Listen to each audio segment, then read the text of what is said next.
Welcome to this tutorial on customizing variable panel within the Universal Dashboard driver. Let's get started.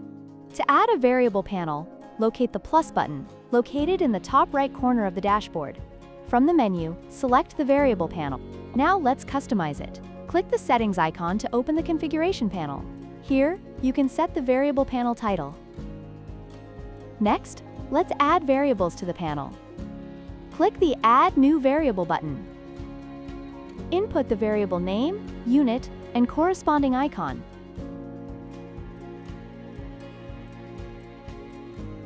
Keep in mind, you can plot up to 4 different variables on a single panel to compare and analyze multiple data points at once. Once you've added your variables, click the Save icon to apply the changes. To connect variables, switch to the Composer, Actions, and click on Link Variable button. Select the dashboard variable and the linked variable from the drop-down menus.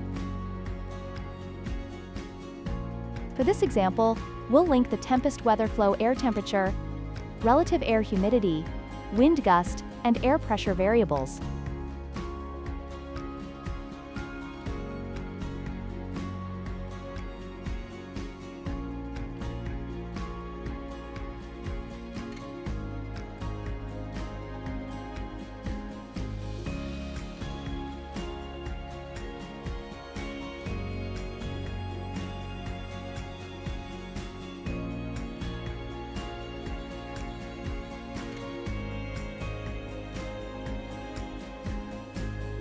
To see which variables are currently associated with Universal Dashboard, or to change these associations, navigate to the Connections tab.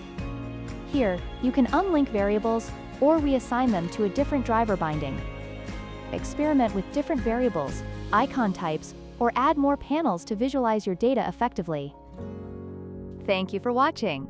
For more information and expert support, visit hopsoft.com.au or contact us at support@hopsoft.com.au. We're here to help you every step of the way.